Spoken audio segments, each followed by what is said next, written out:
A'udzubillahi minasyaitonirrajim. Bismillahirrahmanirrahim. Alhamdulillahi rabbil alamin, nahmaduhu wa nasta'inu wa nastaghfiruh. Wa na'udzu billahi min shururi anfusina wa min sayyiati a'malina. Man yahdihillahu fala mudilla lahu wa man yudlil fala hadiya lahu. Asyhadu an la ilaha illallah wahdahu la syarika lahu wa asyhadu anna Muhammadan abduhu wa rasuluh. Subhanaka la ilma lana illa ma 'allamtana innaka antal alimul hakim. Allahumma 'allimna ma yanfa'una wanfa'na bima 'allamtana wa zidna ilma. Allahumma ati anfusana taqwaha wa zakkiha anta khairu man zakkaha. Anta waliyuha wa maulaha. Rabbi yassir wa la tu'assir, Rabbi tammim bil khair, amma ba'du. InsyaAllah kita sambung pengajian kajian nama-nama Allah yang baik. Dan hari ini sepatutnya nama Allah yang baru, iaitu Al-Khaliq. Dan yang berkaitan dengan Al-Khaliq iaitu Al-Khallaq. Tapi semua tak perasan, termasuk saya, bahawa nama ni kita dah belajar kan, pada tahun 2020, 2 tahun yang hampir 3 tahun yang lepas. Semua tak perasan kan? Wassalam. Kalau ustaz tak perasan, pelajar lagi tak perasan.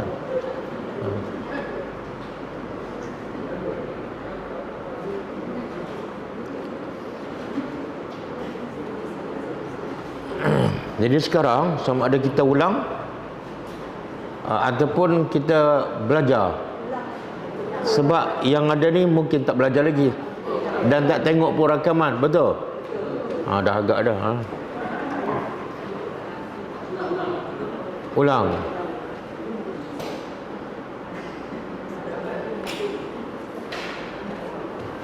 Saya dulu pakai rujukan buku lain, tapi yang baru ni lepas PKP saya pakai buku rujukan lain. Jadi buku rujukan baru saya ni ikut susunan. Hari ini sepatutnya Al-Khaliq. Jadi saya tak perasan yang video lama. Okey, tak apa, kita ulang . A'udzubillahi minasyaitonirrajim. Nama Allah Al-Khaliq dan Al-Khallaq. Okey, Al-Khaliq disebut dalam Al-Quran sebanyak 8 kali. Al-Khaliq disebut dalam Al-Quran sebanyak 8 kali.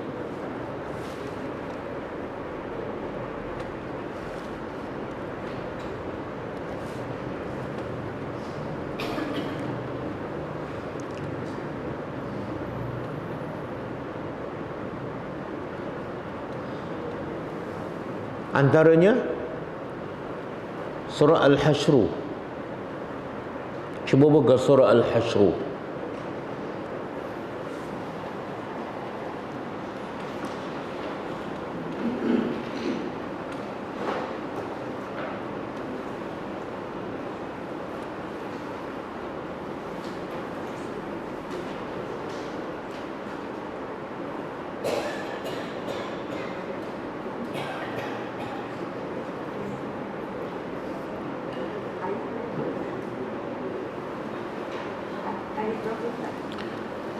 Ayat 24.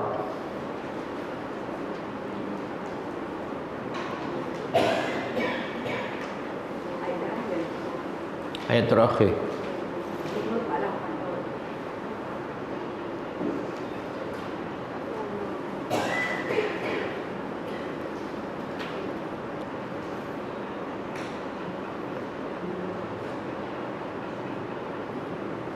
Jumpa. A'udzubillahi minasyaitonirrajim. Huwallahu al-khaliqu. Ada kan al-khaliqu, al-bari'u, Al-Musawwiru lahul asma'ul husna yusabbihu lahu ma fis samawati wal ard wa huwal azizul hakim. Maksudnya dialah Allah sahaja yang Al-Khaliq, yang mencipta. Jadi Al-Khaliq tu makna dia yang mencipta. Al-Bari'u yang mengadakan. Al-Musawwiru. Jadi apa beza tiga tu? Al-Khaliq, Al-Bari'u, Al-Musawwiru. Apa beza tiga tu?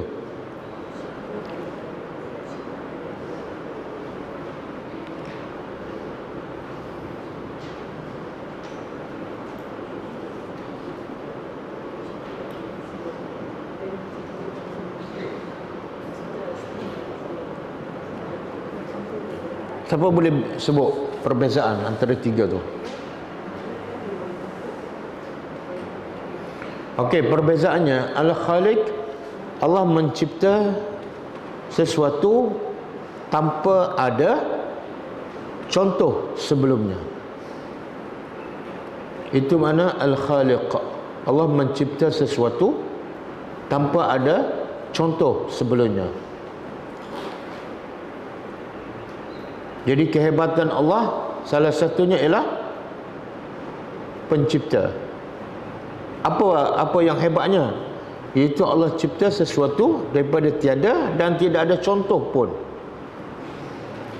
Iaitu manusia tak mampu.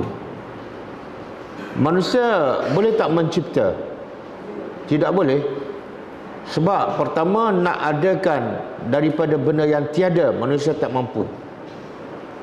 Manusia boleh mencipta meja. Kadang-kadang dalam Al-Quran Allah sandar juga perkataan khalaqa pada manusia. Contoh kata Nabi Isa, inni akhluqu at-tayr, aku mencipta burung daripada tanah. Tapi sebenarnya itu bukan mencipta, itu adalah menukar daripada sesuatu yang telah Allah cipta kepada sesuatu yang lain. Macam saya mencipta meja, bukan mencipta daripada tiada.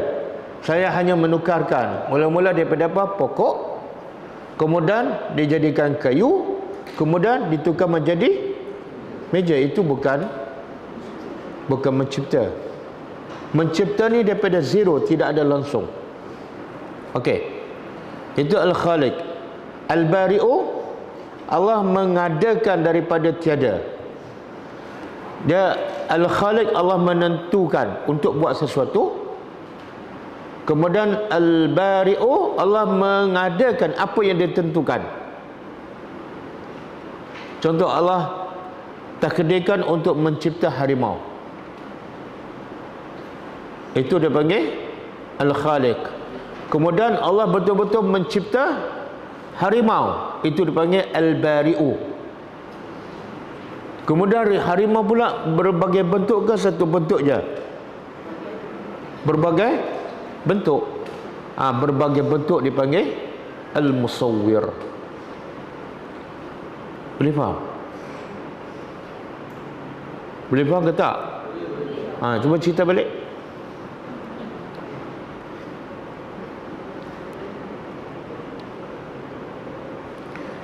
Dia lebih, bahasa yang lebih mudah macam ni. Al-Khaliq, seorang arkitek, dia buat plan. Itu mentakdirkan. Kemudian tukar rumah, buat rumah. Itu Al-Bari'. Kemudian yang design itu, bentuk rumah macam mana, tingkat berapa, bumbung macam mana, dia panggil Al-Musawwir. Boleh faham?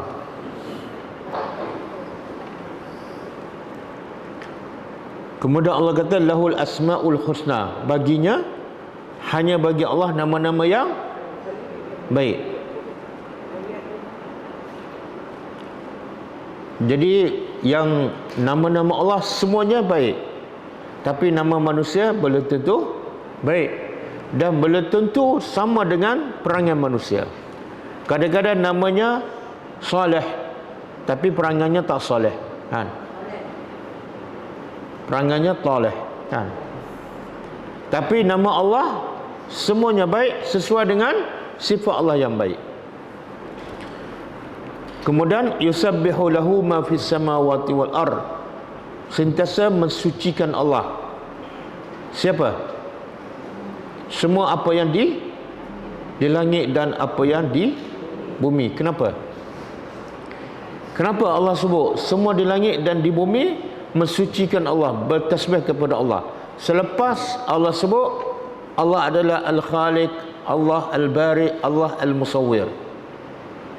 Lepas tu Allah sebut semua makhluk di langit dan di bumi mentasbih mensucikan Allah. Apa kaitannya? Apa kaitannya?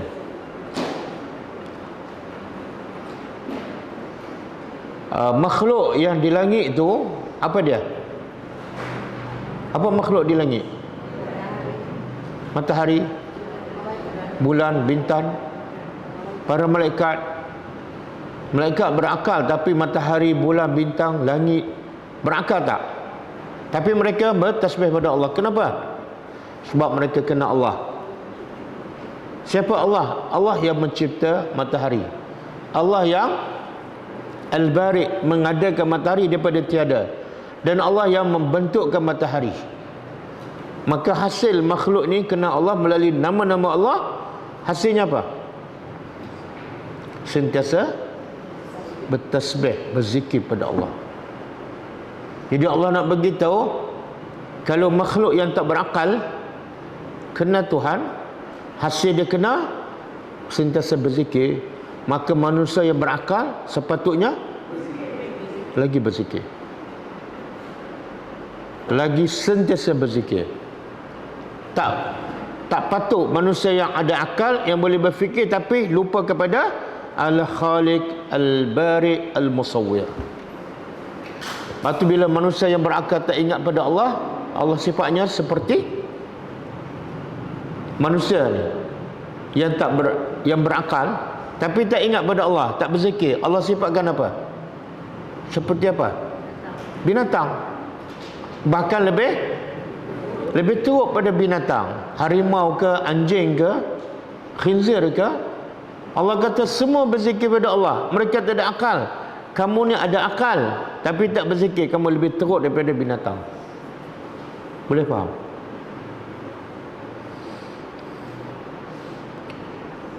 Apa bukti kita ada akal? Apa bukti kita ada akal? Hidup kita sentiasa berubahkan. Daripada kecil tak ada apa-apa, lepas tu dah belajar, dah bekerja. Daripada tak ada rumah, ada rumah. Daripada pakaian macam tu jadi pakaian lain. Daripada kereta kecil, kereta besar. Berlaku tak perubahan? Kan? Daripada telefon yang model lama kepada model baru. Daripada tak kahwin, kahwin. Daripada kahwin satu, itu menunjukkan manusia ada akal.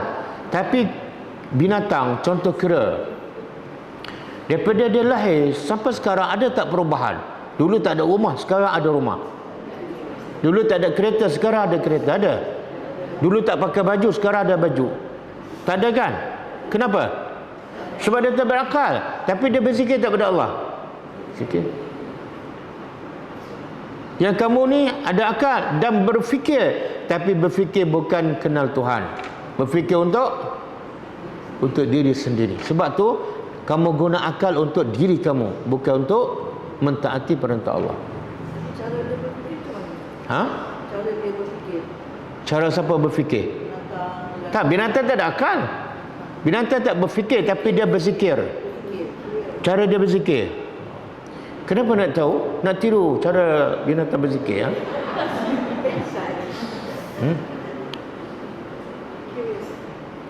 Allah sebut dalam Quran, mereka semua tu berzikir, tapi kamu tak faham cara mereka berzikir. Jadi saya tak boleh nak bagi tahu. Sebab apa? Allah kata kamu tak akan faham. Ha? Katak berzikir? Itu bukan berzikir. Ha? Cuba buka surah ni. Allah bagi tahu semua makhluk Allah berzikir, tetapi kita tak faham.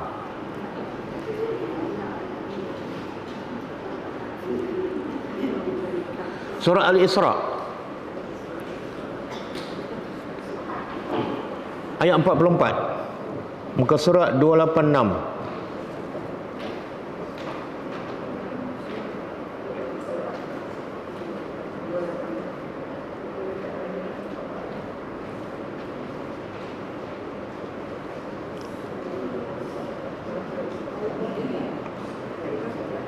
Surah Al-Isra ayat 44, muka surat 286, juzuk ke-15. Ulang suara. Surah Al-Isra ayat 44, muka surat 286, juzuk 15. Dah dapat semua? Okey, Allah kata apa? Tusabbihu, bertasbih, mensucikan, lahu, kepada Allah, as-samawatus sab'u, semua tujuh lapis langit berzikir mensucikan Allah. Kemudian wal ardu, dan bumi pun berzikir mensucikan Allah. Apa lagi? Wa man fihinna, dan siapa saja yang ada di tujuh lapis langit dan di tujuh lapis bumi, semua bertasbih pada Allah. Kemudian Allah tegaskan lagi, wa in min syai'in, dan tidak ada daripada sesuatu pun illa yusabbihu bihamdi, melainkan semuanya bertasbih mensucikan dengan memuji Allah. Ayat ni lagi tegas, tidak ada sesuatu melainkan bertasbih mensucikan Allah. Walakin la tafqahuna tasbihahum, tapi kamu tak faham. Allah kata kamu tak faham, jadi tak payah tanyalah. Ni kipas ni bertasbih tak pada Allah, lampu bertasbih, kamera. Jadi bila kita tak bertasbih, cuba tengok kipas rumah kita. Ya Allah, Engkau lebih baik pada aku. Tuhan. Betul ke? Tapi adakah semua manusia bertasbih? Semua di langit, semua makhluk yang tak berakal bertasbih. Tapi adakah semua manusia bertasbih, berzikir pada Allah? Tak. Yang hanya berzikir pada Allah ialah orang beriman. Orang kafir tak berzikir. Sebab itulah orang kafir tak berzikir, Allah masuk neraka. Tapi binatang tak ada yang masuk neraka. Menunjukkan manusia yang tak berzikir lebih hina, lebih buruk daripada binatang. Okey. Innahu kana haliman ghafura. Okey, kita balik pada tajuk kita. Satu, yang kedua, surah Fatir. Kita tak sebut semualah, catik je. Antara Al-Khaliq yang disebut dalam Quran, satu tadi surah Al-Hasyr ayat 24, yang kedua surah Fatir ayat 3, antaranya juga surah Az-Zumar ayat 62.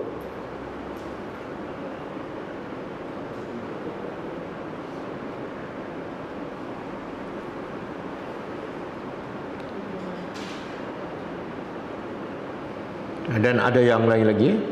Okey, ada juga Allah sebut nama dia Al-Khaliq, tapi dalam bentuk jamak. Ahsanul Khaliqin. Khaliqin dalam bentuk jamak. Tapi sebelum tu ada apa? Ahsan, sebaik-baik pencipta. Buka surah ni. Surah As-Saffat. Surah As-Saffat ayat 125.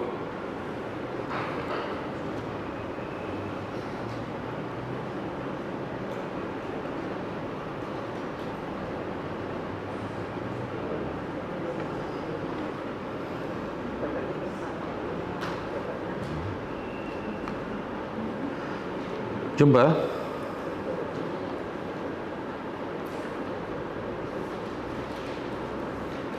Muka surat 450.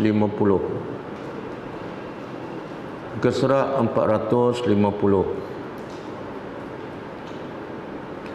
Surah yang ke-37. Surah yang ke-37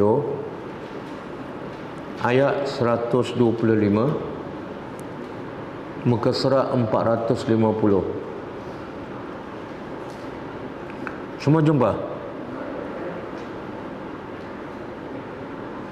Okey, Allah kata apa? Atad'una. Jumpa ke tak? Okey. Atad'una, adakah patut kamu menyeru ataupun menyembah ba'lan? Ba'lan apa dia? Berhala. Tengok Allah nak tegur. Allah nak tegur. Tapi cara Allah tegur apa dia? Dengan memberi soalan. Supaya apa? Manusia semua yang sesat, yang jahil ni sebab tak berfikir. Kalau dia berfikir je, dia akan sembah Allah. Jadi Allah suruh manusia berfikir. Atad'una, adakah patut kamu sembah berhala? Wa tazaruna, dan kamu apa tazaruna? Kamu tinggalkan, kamu biarkan ahsanul khaliqin, sebaik-baik khaliqin, pencipta. Jadi khaliq sekarang Allah sebut dalam bentuk satu ke banyak? Khaliqin, itu jamak. Kan? Tapi ada perkataan apa sebelum tu? Ahsan. Maksud apa ni? Bila Allah kata Allah sebaik-baik pencipta, adakah yang lain juga pencipta? Kenapa tak? Kalau saya kata ni, saya adalah orang yang paling kaya, maknanya orang lain kaya juga tak? Kaya kan? Saya orang paling pandai, orang lain pandai juga tak?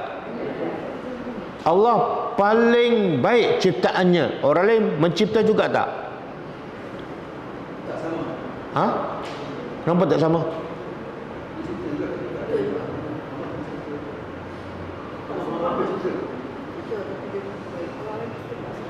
Dia manusia tak mungkin mencipta. Tapi bila Allah kata Allah sebaik-baik pencipta, makna seolah orang lain manusia juga adalah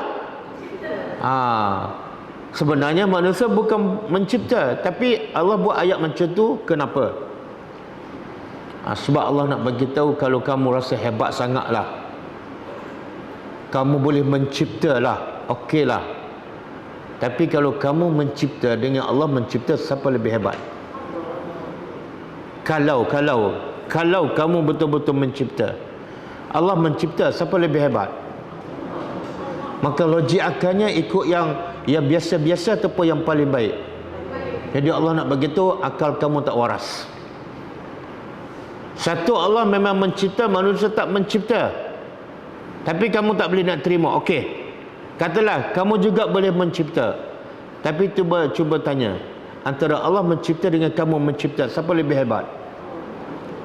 Habis kenapa masih ikut berhala? Mana akal tak waras? Boleh? A dengan B, ada calon menantu kita. A ni gaji besar, baik, soleh, pemurah. B ni gaji kurang sikit, perangai pun tak elok sikit. Lepas tu saya pun tanya kak yang nak pilih calon menantu ni, antara dua ni yang mana paling baik? Dia jawab A. Tapi dia pilih B, waras tak orang ni? Macam tu lah. Betul tak? Mulut cakap A paling baik, tapi dia pilih tak waras. Jadi otak dia ada something, ada satu wayar terputus. Boleh faham tak? Macam tu lah. Jadi Allah kata Allah sebaik-baik pencipta, betul? Betul. Tiba-tiba sembah apa? Itulah manusia. Yang sembah berhala satu bab yang orang Melayu kan, Dia tak sembah berhala, tapi tak sembah Allah juga. Habis dia sembah apa? Dia sembah apa? Orang Melayu Islam tapi tak solat, mana dia tak sembah Allah lah. Kalau dia tak sembah Allah, dia sembah siapa? Nafsu, kan? Okey. Antara nafsu dengan Allah, siapa lebih hebat? Kenapa Allah lebih hebat?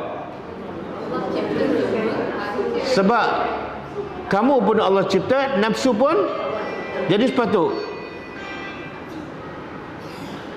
Kalau kamu nak jadi orang hebat, sembah yang lemah ke sembah yang hebat? Tiba-tiba kamu sembah yang lemah, kamu ada masalah tak? Tak waras.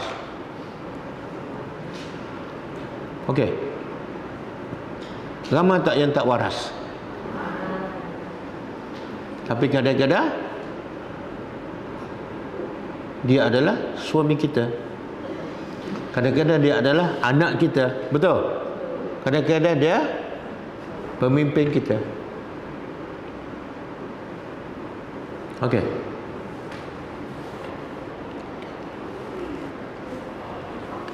Kita ada dua calon pilihan. A ni gaji kecil je tapi jaga solat 5 waktu. B ni gaji 50,000 tapi solat 4 waktu je. Kita pilih yang mana? Tengok. Pilih apa? Betul ke ni? Saya tak percaya lah.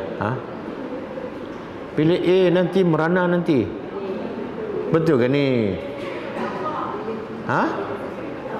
Rezeki pada Allah. Ini bila dia cakap setelah anak dia semua dah kahwin,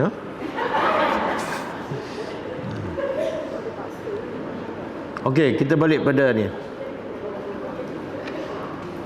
Ingat ayat apa tadi? Atad'una ba'lan? Adakah patut kamu sembah berhala? Wa tazaruna ahsanal khaliqin? Dan kamu biarkan pencipta yang terbaik tak masuk akal. Akal kamu ada masalah. Okey, habis Al-Khaliq. Sekarang Al-Khallaq. Apa makna Al-Khallaq? Al-Khallaq disebut 2 kali dalam Al-Quran. Satu, surah Al-Hijr ayat 86. Ayat 86. Surah Al-Hijr ayat 86.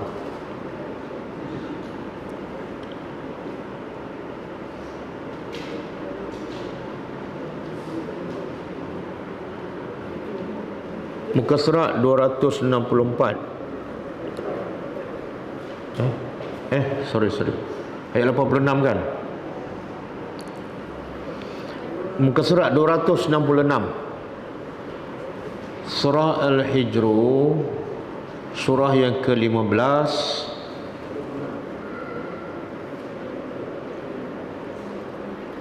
ayat 86, muka surat 266.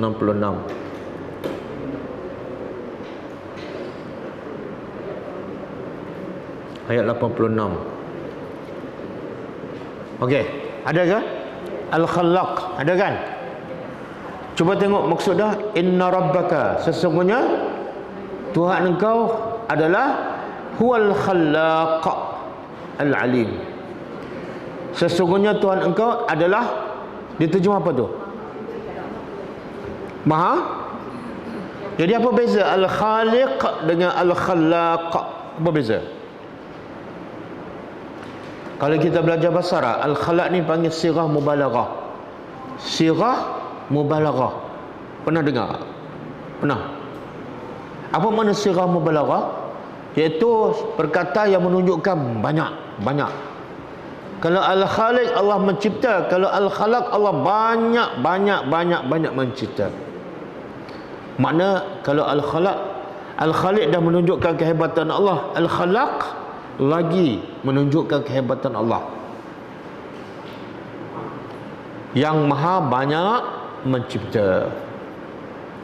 Okey, saya nak tanya, bayi yang dilahirkan dalam satu hari, satu dunia, berapa ramai? Setiap hari orang yang dilahirkan berapa ramai? Bukan satu hari kan, dalam satu saat. Salah satu saat berapa Allah lahirkan makhluk? Betul? Manusia. Dan semuanya okey kan? Itu baru manusia. Haiwan pula dalam satu saat berapa banyak haiwan yang lahir? Semutnya, ikannya, kambingnya, apa lagi? Semua jenis binatang dalam satu saat. Berapa bilion yang Allah cipta dalam satu saat. Kan? Kita kadang-kadang tengok kucing sekali lahir berapa? Ha? Empat kan? Kalau kucing kita tengok-tengok lahir 4 sekali, kita dah bela dah. Ya Allah, macam mana nak bela? Baru 4. Allah bela berapa ramai? Ha? Bilion dalam satu saat. Kalau semua sekali campur yang dah besar-besar semua, ya Allah. Itu mana al-khalaq. Semut berapa banyak tu? Kan? Yang Allah cipta baru setiap saat.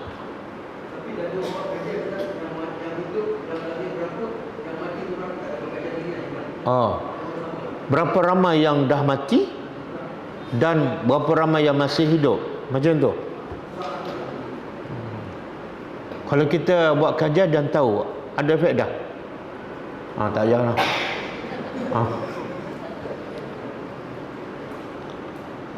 Sebenarnya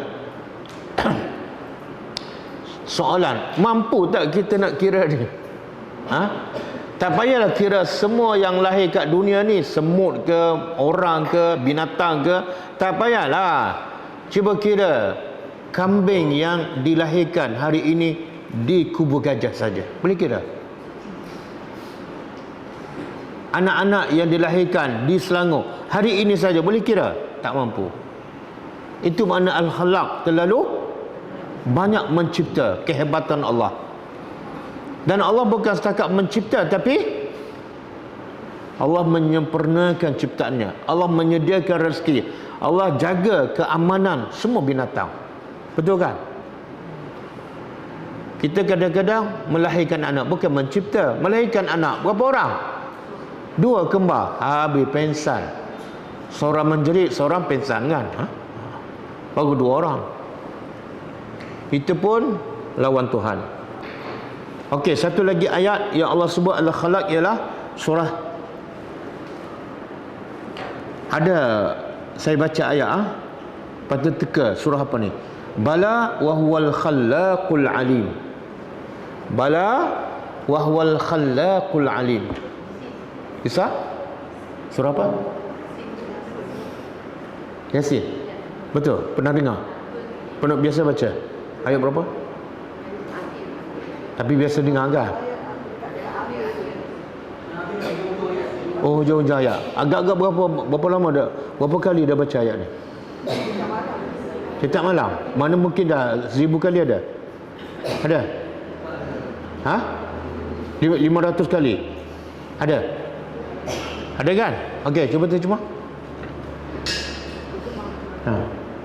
500 kali takkan tak faham. Tengok bila kita baca target nak apa? Nak pahala.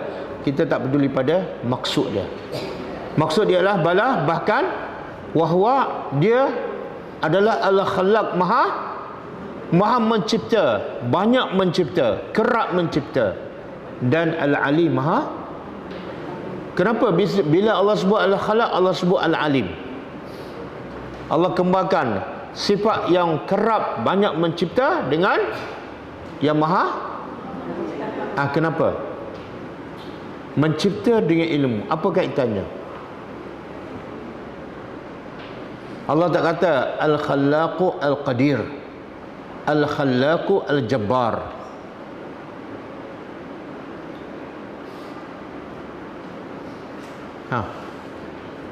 Ashabu Yasin, tolong jawab.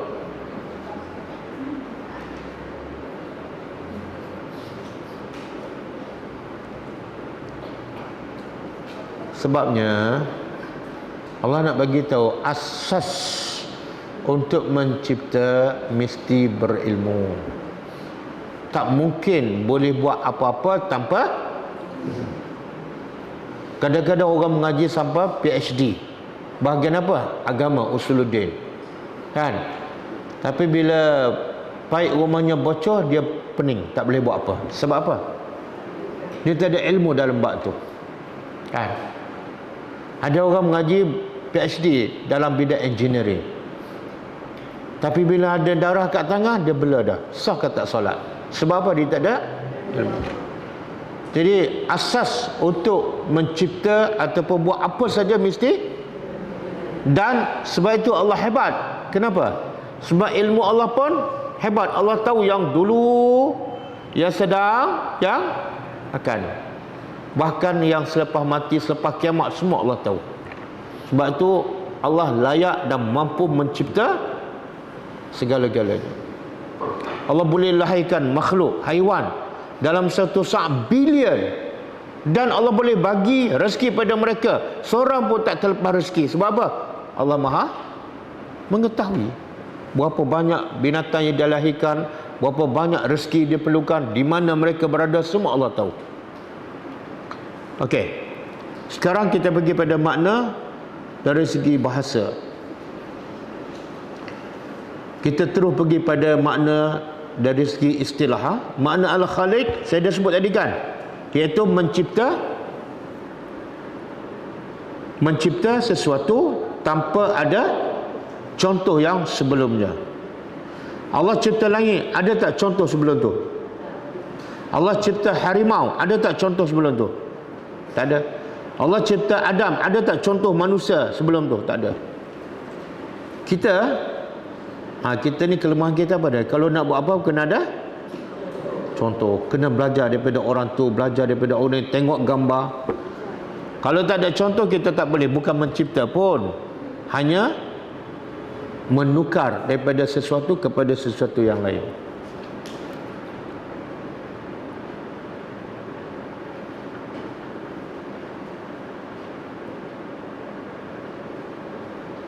Okey, dua sifat ni, Al-Khaliq dan Al-Khallaq.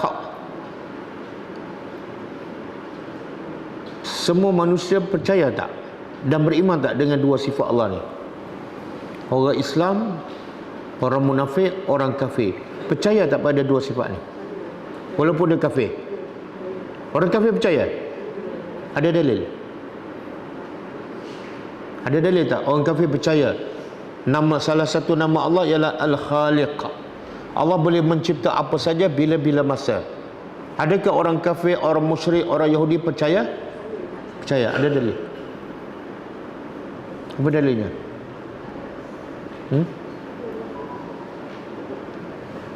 Apa dalilnya?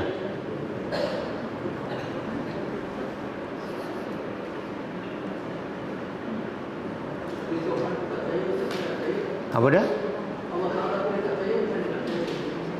Mana dia tak percayalah. Ada dua pendapat. Muslimat kata orang kafir percaya, Muslimin kata orang kafir tak percaya. Jadi dua-dua ni tak ada dalil. Ada dalil?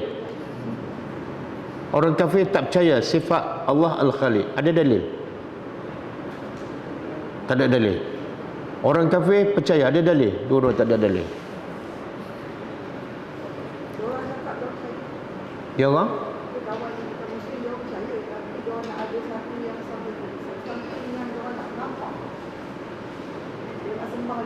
Oh, dia percaya Allah mencipta tapi dia tak nampak Allah. Okey. Sebenarnya Allah bagi tahu sikap orang kafir tentang nama Allah Al-Khaliq. Dia percaya tu pun tak. Allah bagi tahu dalam Quran. Dan kita pun dah baca Al-Quran tu. Ayat tu pun kita baca. Tapi kita tak boleh bagi dalil sebab kita tak faham. Okey, cuba buka surah ni. Surah Az-Zumar ayat 38.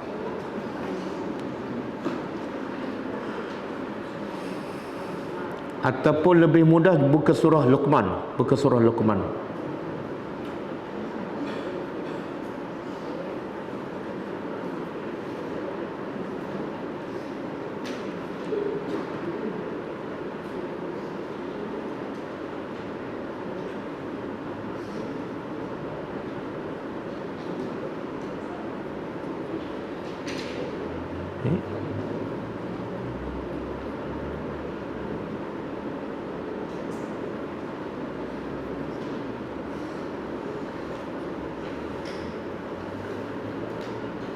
Jumpa ayat 25.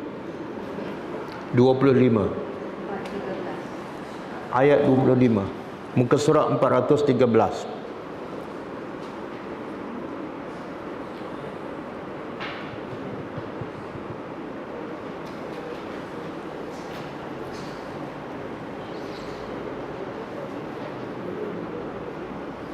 Okey, Allah kata apa?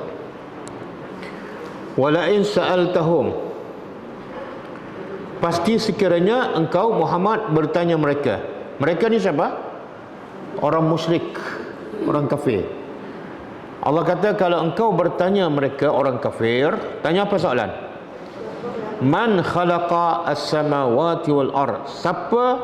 Contohlah Nabi jumpa Abu Jahal, Nabi bertanya, siapa cipta langit dan bumi? Abu Jahal akan jawab apa? La yaqulunna Allah. Pasti sesungguhnya, dengan penegasan mereka akan jawab Allah. Maknanya orang kafir percaya tak sifat Allah Al-Khaliq? Percaya.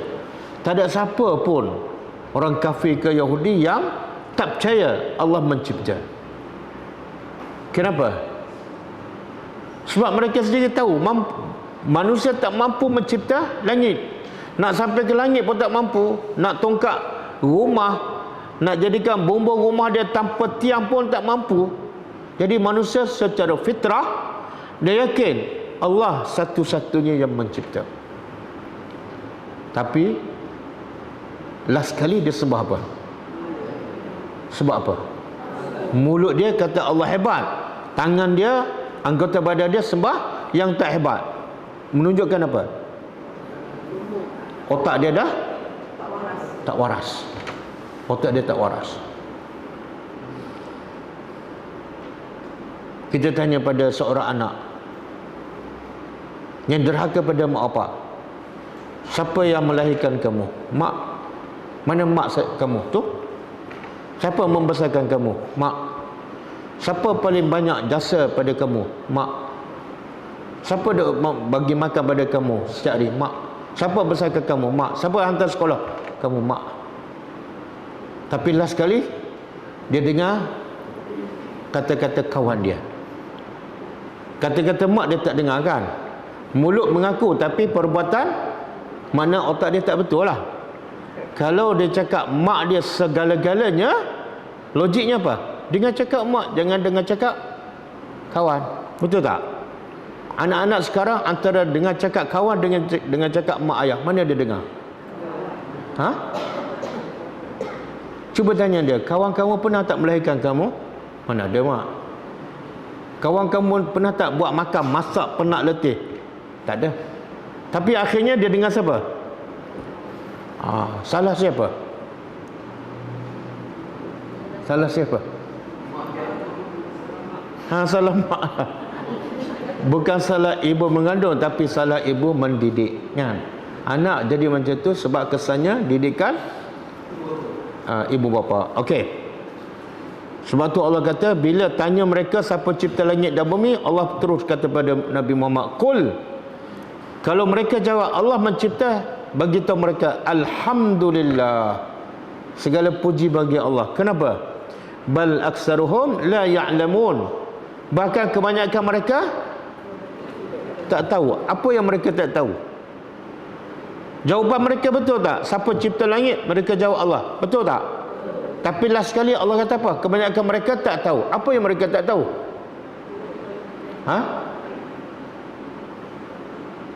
Apa yang mereka tak tahu ni? Mereka tak tahu hakikat yang sebenar. Yang menjawabnya hanyalah mulut saja. Kalau apa yang mereka jawab daripada mulut, daripada hati, daripada keyakinan, pasti mereka akan sembah Allah. Okey. Sekarang kita nak pergi pada kesan beriman kepada nama Allah Al-Khaliq dan Al-Khalaq. Kesan pertama.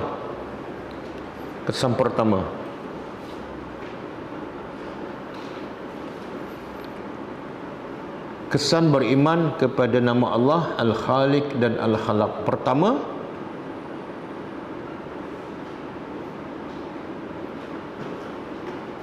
mendorong seseorang beriman dengan keesaan Allah, mendorong seseorang beriman dengan keesaan Allah dan hanya menyembah Allah sahaja, dan hanya menyembah Allah sahaja.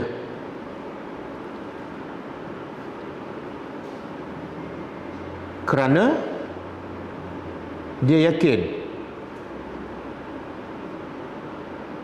hanya Allah sahaja menciptanya, memberi rezeki padanya, menghidup dan mematikannya.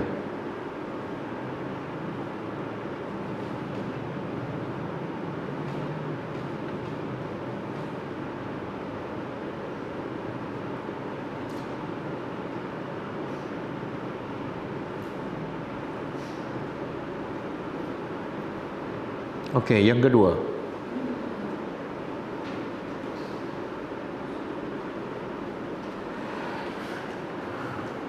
menjadikan seseorang itu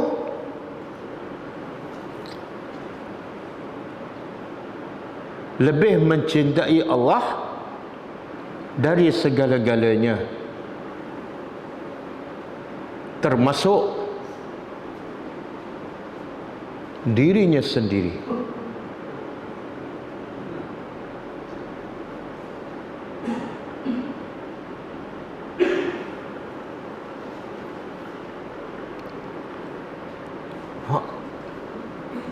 Termasuk dirinya sendiri. Apa maksud dirinya sendiri? Saya nak tanya, para sahabat, ramai tak yang mati syahid dalam peperangan? Bila dia pergi berperang, dia korbankan apa? Dia korbankan apa? Nyawa. Nyawa tu diri dia yang paling mahal kan? Tapi kenapa dia korbankan diri dia? Sebab dia lebih mencintai Allah daripada nyawanya. Boleh faham? Bila perintah Allah berjihad, maka perintah Allah lebih mahal, lebih dicintai daripada nyawa dia. Maka senang je dia korban nyawa, sebab mendahului cinta Allah. Boleh faham? Kita cuba buka surah ni. Surah Al-Baqarah ayat 165. Surah Al-Baqarah ayat 165.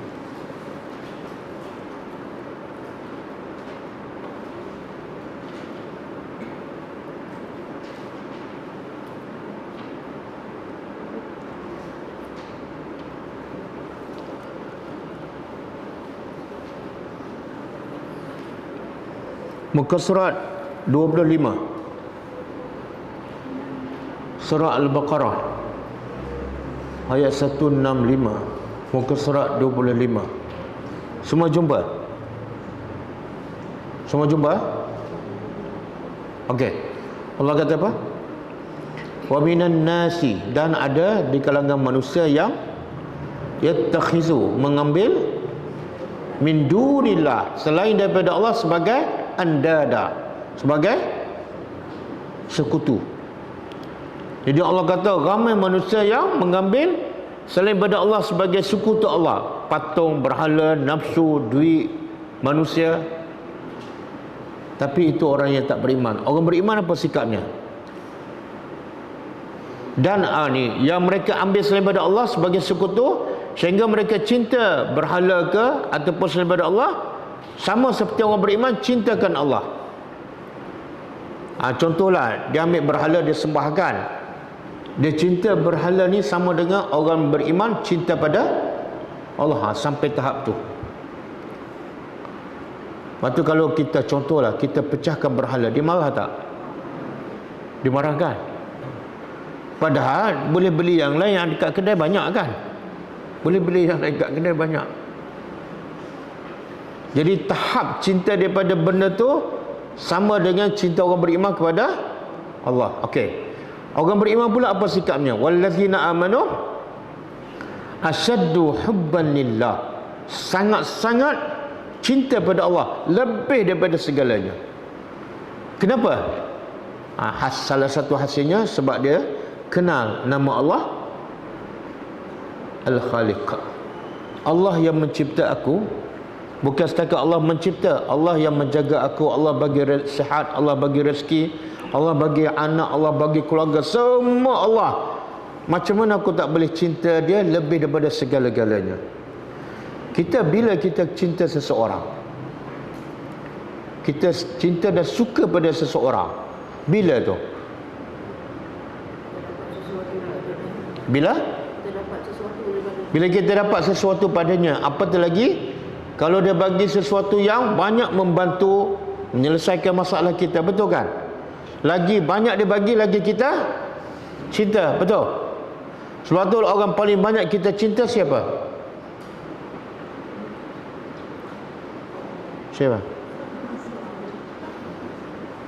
Siapa? Orang paling banyak kita cinta. Kita dengar je cakap dia. Suami. Tapi antara suami dengan Allah, yang mana paling banyak bagi pada kita? Tentulah Allah. Tapi masa kita bagi pada Allah dengan masa bagi pada suami, mana lebih banyak?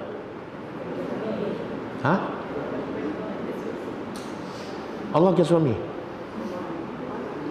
Dengan Allah 5 waktu je. Itu pun satu waktu 3 kul. Dengan suami 1 jam, 2 jam. Kalau bercuti bersama, berjalan bersama, makan bersama, betul kan? Dalam satu hari berjam-jam. Tapi dengan Allah jamak kasar kan? Sebenarnya kita lebih cinta siapa? Pada suami bukan mencipta. Suami bukan bagi rezeki, suami bukan bagi nyawa, suami bukan bagi sihat. Yang bagi semua tu ialah, kenapa kita tak bagi lebih masa pada yang lagi banyak bagi pada kita? Sebab apa? Kita ada masalah ni kan? Ada masalah ni. Kita tak kenal Tuhan. Sebab tu saya nak sebut ciri-ciri orang cinta Allah. Ciri-ciri orang cinta Allah. Semua mendakwa dia cinta Allah. Saya nak tanya semua ni, adakah anda semua cinta pada Allah? Kuat sikit jawab. Adakah anda lebih mencintai Allah lebih daripada yang lain? Slow dah sikit. Adakah anda lebih mencintai Allah lebih daripada cinta suami, cinta anak, cinta diri sendiri? Okey, kita test.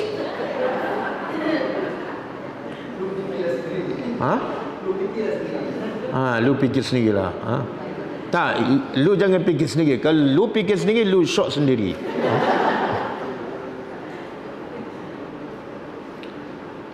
Okey. Saya nak sebut beberapa ciri orang cinta Allah. Kalau ada adalah, kalau tak ada kita muhasabah diri. Pertama,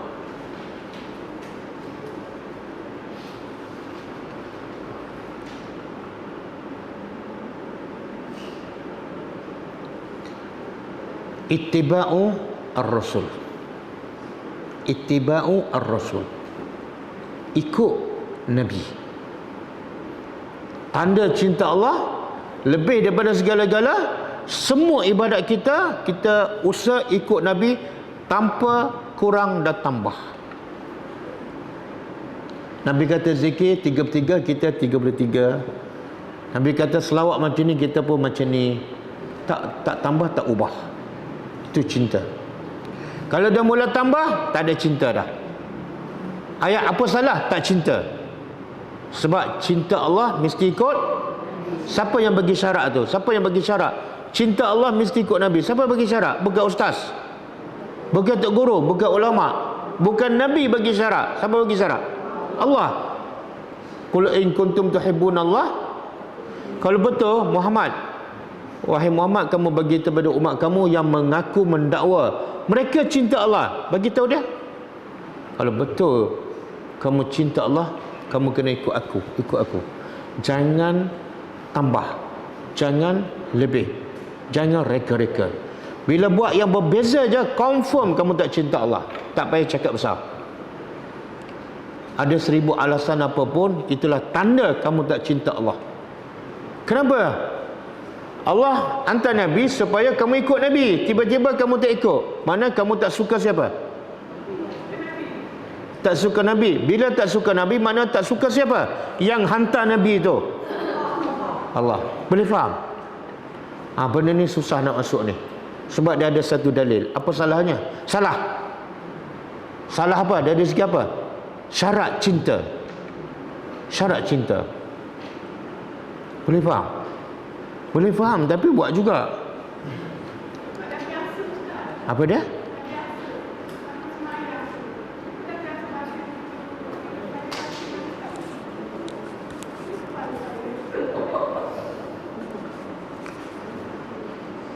Degil. Tahu tak degil? Degil keras kepala. Kalau kita tanya yang Nabi buat dengan yang orang ramai buat, mana lebih baik? Dia akan jawab apa? Nabi. Mulut jawab Nabi lebih baik, tapi perbuatan ada masalah tak? Okey. Satu. Yang kedua,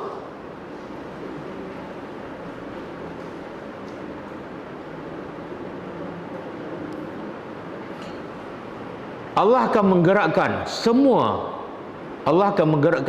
anggota badannya. Ciri-ciri yang kedua. Yang pertama tadi ikut Nabi kan. Yang kedua, Allah akan menggerakkan semua anggota badannya mentaati Allah. Mata, dia tengok apa yang Allah redha sahaja. Mulut, dia akan bercakap. Kalau aku cakap ni Allah tak redha, dia pun stop. Itu tanda Allah cinta.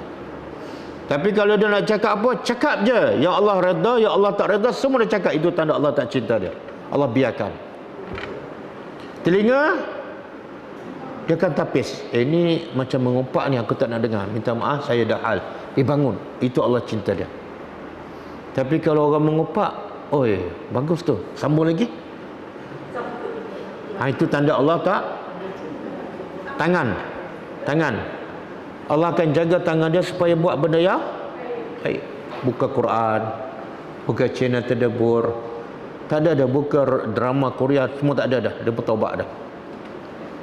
Boleh faham? Kaki Allah gerakkan dia pergi tempat yang Allah redha je. Pergi masjid, pergi kelas agama.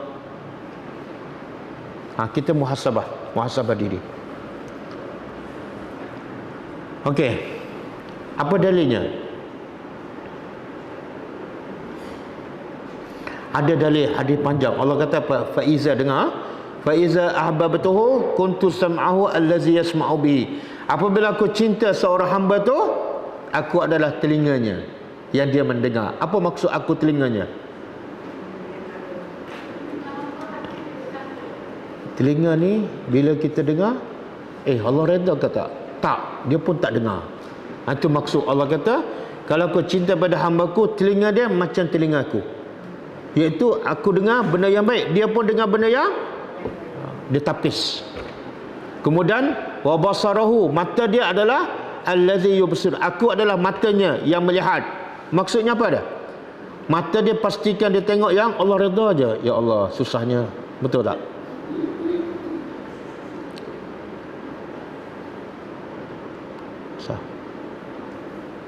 Sebab tu ada seorang sahabat dulu, bila dia tahu Nabi tu wafat, dia kata apa?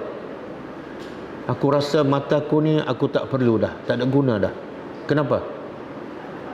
Sebab aku tak boleh lihat dah orang yang paling aku cinta, iaitu Rasulullah.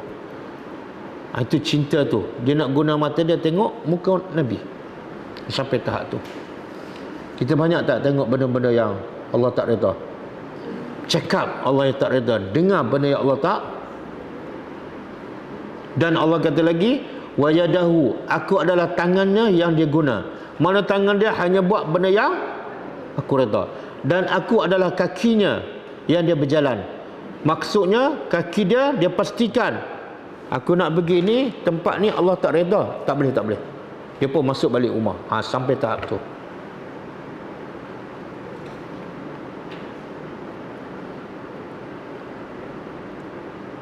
Okey. Yang ketiga. Yang ketiga kan? Okey, yang ketiga. Allah sentiasa mengujinya. Allah sentiasa mengujinya. Uji dengan miskin, dengan sakit, dengan masalah macam-macam. Dalilnya apa? Inna izamal jazai ma'a izamil bala'i, dalam satu hadis. Wa inna Allah idza ahabba qauman ibtalahum faman radiya falahu ridha wa man sakhita falahu as-sakhtu. Maksud dia, sesungguhnya pahala yang besar, balasan yang besar adalah bergantung pada ujian yang besar. Kamu nak pahala besar, maka syaratnya apa? Ujian yang besar. Berbeza dengan manusia. Manusia gaji besar, kerja sikit. Allah tak. Allah gaji besar, kerja berat. Kan? Sebab tu orang paling berat kerja apa dia? Siapa? Nabi. Kenapa? Sebab gajinya paling. Nabi ni bukan taraf CEO dalam syarikat. Bukan gaji 50,000, bukan gaji 100,000. Tapi gaji Nabi apa dah? Firdausul A'la, syurga yang paling tinggi. Dan di syurga yang paling tinggi ada satu lagi tempat yang paling istimewa, khas untuk Nabi. Apa nama dia? Ha? Bukan. Dalam syurga Firdaus ada satu tempat khas, seorang je, untuk seorang, iaitu tempat Nabi. Wasilah. Yang kita minta untuk Nabi setiap kali lepas azan kan? Ati Muhammadanil. Ya Allah, besarnya gaji Nabi. Ini bukan taraf CEO, taraf paling dekat dengan Allah. Tapi kerja dia berat. Jadi pelik tak? Minta syurga Firdaus tapi kerja malas. Pelik tak?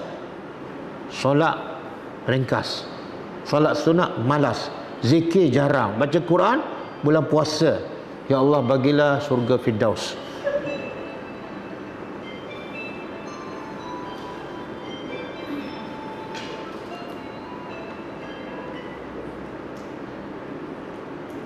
Itu lagu surah apa tu? Kemudian Allah kata apa? Nabi sebut lagi dalam hadis, sesungguhnya ganjaran yang besar adalah mengikut ujian yang besar. Bukan relax je tapi minta gaji besar. Itu manusia, Tuhan tak. Kemudian Nabi kata lagi, sesungguhnya Allah, bila Allah cinta seseorang, Allah bagi ujian. Dan siapa yang redha dengan ujian, dia dapat redha.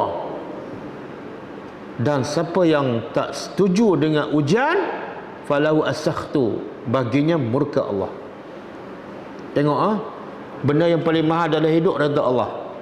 Ni redha Allah. Siapa nak redha Allah? Syaratnya apa?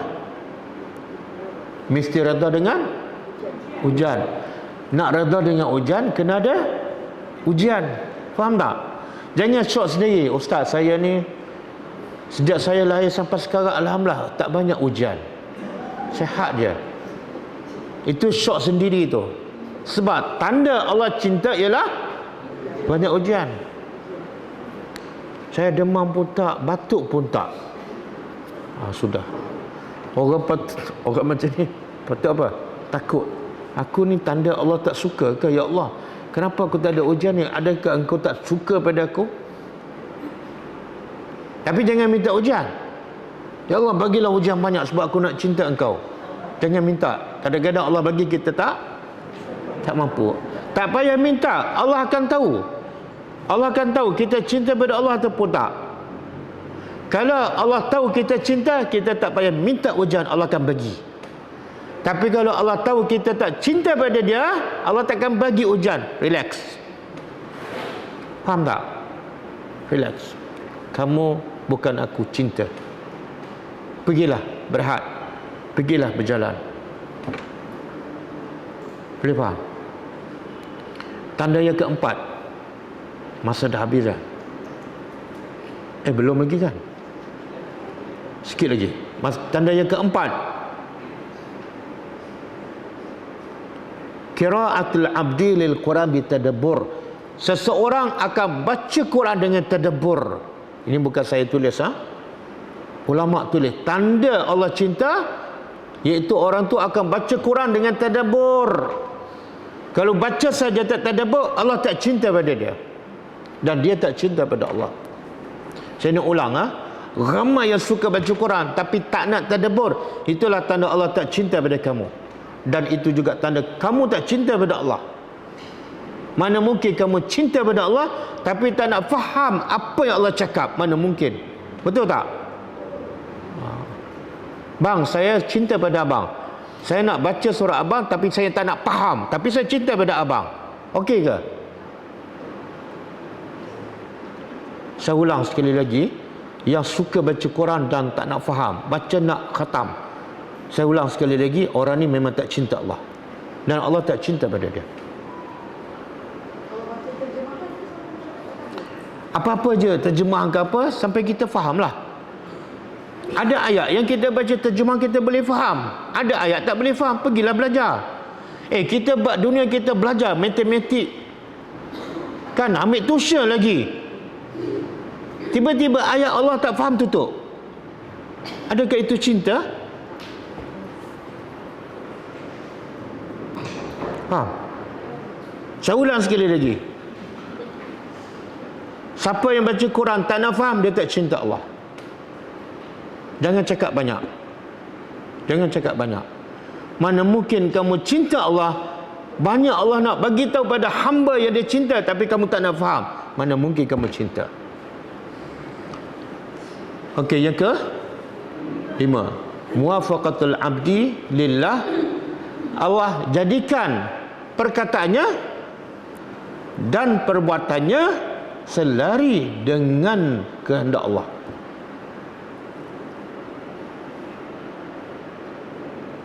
Allah jadikan perkataannya, perbuatannya selari dengan kehendak Allah.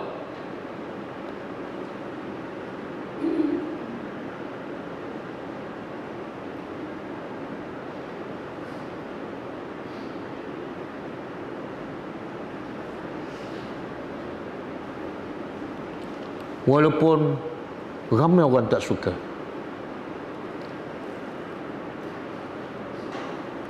Sebagai contoh kan, dalam perjanjian Hudaibiyah kan, Nabi dan sahabat nak pergi buat umrah kan, kemudian ditahan oleh orang musyrikin, maka berlaku perjanjian. Antara perjanjian tu apa dia? Kalau orang Mekah pergi Madinah, orang Madinah kena hantar balik. Kalau orang Madinah pergi Mekah, orang Mekah, sahabat tak suka, sahabat tak setuju, ada yang bantah. Tapi apa yang Nabi buat, apa yang Nabi tulis adalah selari dengan kehendak Allah. Dan akhirnya itu adalah tanda-tanda kota Mekah akan dibuka. Jadi kalau Allah cinta pada kita, apa yang kita cakap, apa yang kita buat selari dengan kehendak Allah. Dan kita, kalau kita pernah tahu, banyak perkataan Umar Ibn Khattab. Umar cakap turun ayat sama. Itu tanda apa tu? Allah cinta pada Umar. Kita kalau bercakap 100, kalau cakap 1 jam, dalam 1 jam berapa ayat yang selari dengan kehendak Allah? Berapa jam?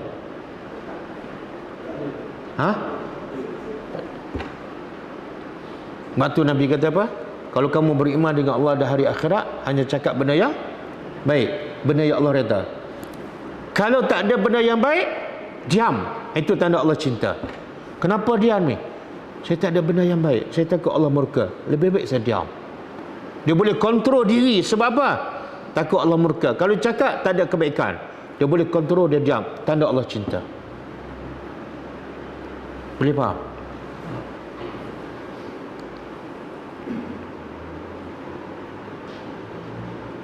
Yang keberapa?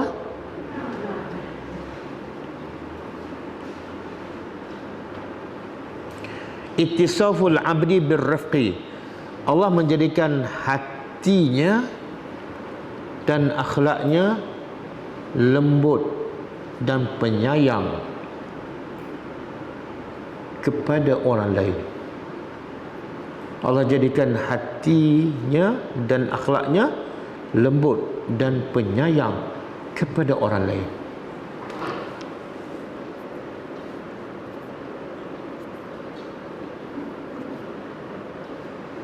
Bila dia bercakap, orang rasa sejuk hati. Sebab berbahasa dia guna lembut. Bila dia bertindak, dia suka bantu orang. Kenapa? Sebab hati dia penyayang. Tanda apa? Allah sayang pada dia. Tapi kalau cakap kasar, tindakan kasar, dia tak kisah orang susah, itu tanda Allah tak sayang. Ada satu hadis Nabi kata, innallaha idza ahabba ala baitin adkhala alaihim ar-rifqa.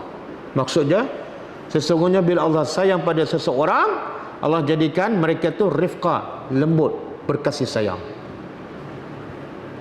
Kita muhasabah diri kita, setakat mana kita sayang pada orang lain, sebagaimana kita sayang pada diri kita sendiri.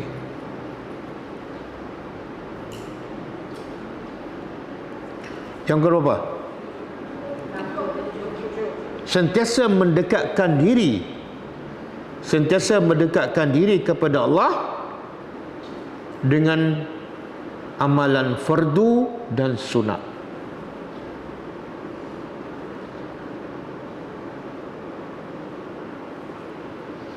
Dia bukan setakat buat fardu je.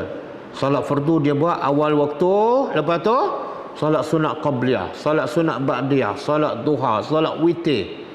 Sebab Nabi kata, hambaku sentiasa mendekatkan dirinya kepadaku dengan amalan sunat. Kalau dia berpada dengan salat fardu saja, itu tanda Allah tak cinta.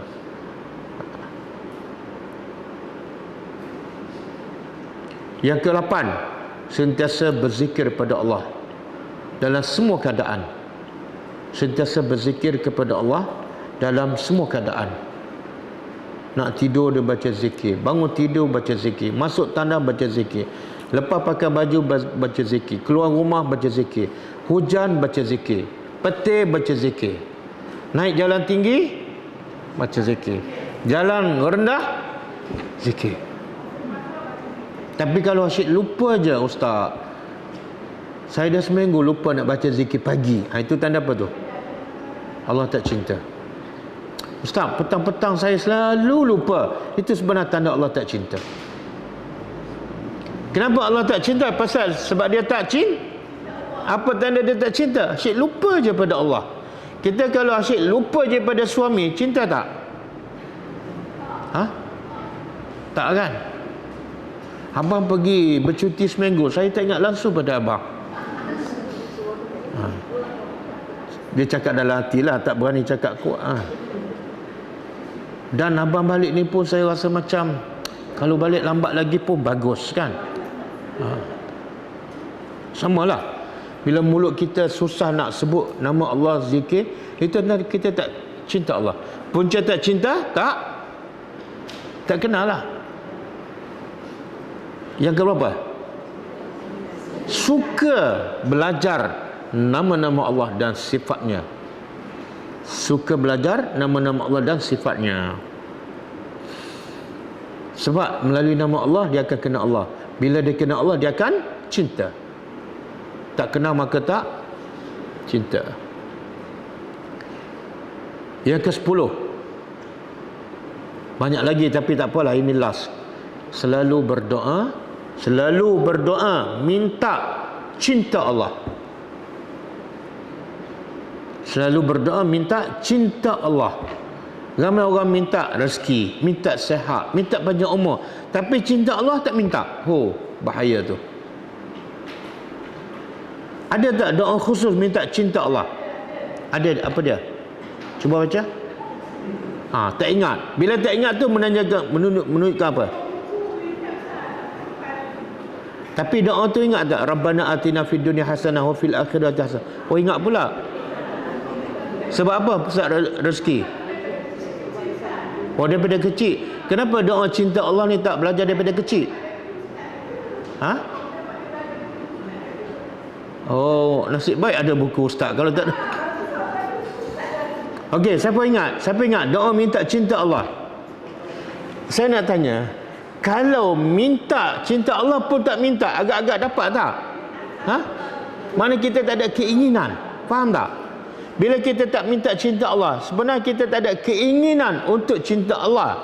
Orang kalau ingin mesti minta. Nak rezeki dia minta, nak sihat dia minta. tapi tiba-tiba cinta Allah tak minta. Tanda dia tak ingin pun pada cinta Allah.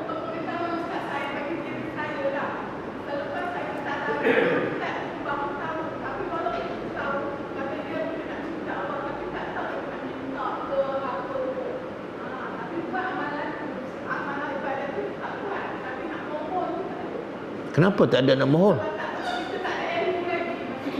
Kenapa tak mengaji? Kenapa sekarang baru mengaji? Kenapa sekarang baru mengaji?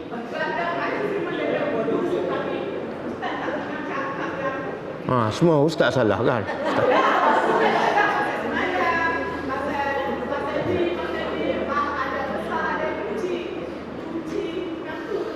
Nasib kau lah ustaz, engkau juga yang salah. Tak, sebenarnya macam ni. Dia bila kita tak baca doa minta cinta Allah, kita tak kenal Allah lah. Tak kenal maka tak cinta. Okey. Kenapa kita tak kenal Allah? Sebab sistem pendidikan kita daripada kecil lagi tak ada subjek untuk cinta Allah. Yang ada kenal dunia, cinta dunia. Betul tak?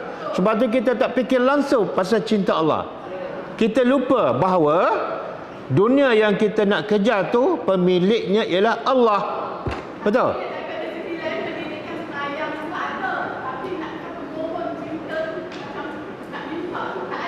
Okey, tak apalah.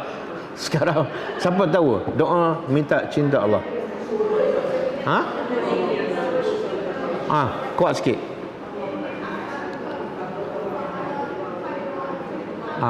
Ya Allah, cantiknya doa ni. Siapa tak baca dia memang bermasalah. Cinta dia pudar. Allahumma inni as'aluka hubbaka. Allahumma inni as'aluka hubbaka. Bukan setakat cinta Allah. Kena cinta siapa yang Allah cinta. Yang kedua, Allahumma inni as'aluka hubbaka wa hubba man yuhibbuk. Ya Allah, aku mohon cinta engkau, ya Allah. Bagilah aku cinta engkau dan engkau cinta pada aku. Dan wa hubba man yuhibbuk. Aku mohon supaya cinta kepada orang yang engkau cinta. Siapa yang Allah cinta? Nabi Muhammad. Allah cinta Nabi, kita kena cinta. Allah cinta ulama, kita kena cinta. Dan satu lagi, wa hubba amalin yuqarribuni ila hubbika. Dan aku mohon pada engkau cinta kepada amalan yang kalau aku buat mendapat cinta engkau. Cinta nak salat sunat, cinta nak zikir pagi petang, cinta nak bangun malam. Yang kalau aku buat aku dapat cinta engkau. 3 benda. Satu, mohon cinta Allah. Yang kedua, mohon cinta orang yang Allah cinta. Yang ketiga, mohon cinta semua amalan yang membawa kita pada cinta Allah. Okey, cukup. Siapa nak doa ni? Tak nak. Okey, tak nak tak apa.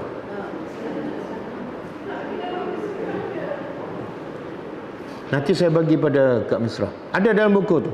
Ada pun dalam buku saya tu. Saya cinta pada pelajar. Sebab tu saya tulis doa tu dalam buku. Tapi pelajar tak cinta pada saya. Okey, boleh beli buku 70 doa dan zikir dalam tu. Okey, cukup Kita tutup dengan membaca tasbih kafarah. Subhanakallahumma wa bihamdika asyhadu an la ilaha illa anta astaghfiruka wa atubu ilaik. Assalamualaikum warahmatullahi wabarakatuh. Kitab Allah tarqa jinanahu wa tanal 'azim.